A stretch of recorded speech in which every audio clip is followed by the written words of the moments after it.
Tiens, Anthony Bourbon, candidat 2027 ou 2032? Il faut faire vraiment, et c'est marrant parce qu'il y a des milliardaires qui sont venus me voir et qui m'ont proposé de financer ma campagne en 2027 ou 2032 et qui m'ont dit t'es un des seuls qui peut à la fois parler à la gauche et à la droite parce que t'es à la fois pauvre dans ton état d'esprit et vu que tu viens d'en bas, les gens se reconnaissent en toi, mais t'es aussi compétent pour parler avec les gens de droite qui ont réussi, qui ont de l'argent, etc. Puisque maintenant, en tant que capitaliste, tu comprends leur position. Et donc, tu pourrais faire le pont entre les deux. Et il y a des gens qui sont venus me parler avec un plan assez précis en tête pour remuer le système, faire en sorte que ça bouge. Mais clairement, ça va passer par des référendums assez puissants qui te donnent tous les pouvoirs. Ouais. Tu peux pas le faire avec l'Assemblée nationale, le Sénat. C'est à la dure, à l'ancienne. Il va falloir donner beaucoup de pouvoir à quelques personnes qui ont été choisies par le peuple. C'est tout. Et il faut des représentants du peuple qui soient légitimes, crédibles, validés. Il va falloir faire quelque chose de très efficace. J'espère que ça se passera un jour.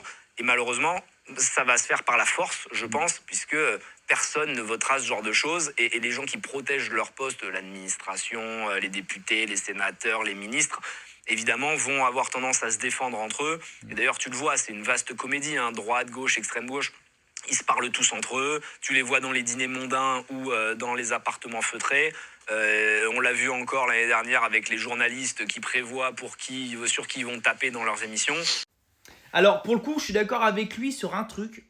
C'est qu'à un moment donné, si on veut que le pays se redresse, il va falloir que maximum 10 personnes aient énormément de pouvoir en France, décident des choses, aiment la France, sachent gérer un budget, qu'il l'ait déjà fait, qui veulent ce qu'il y a de meilleur pour la France, ne soient pas corrompus, n'aient pas de problème avec l'argent, etc.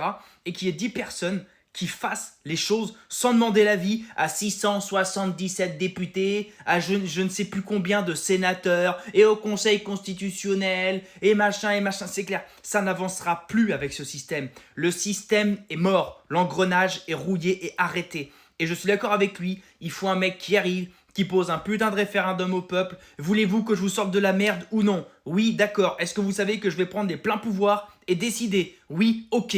Et maintenant, on y va. Et je suis d'accord avec ça.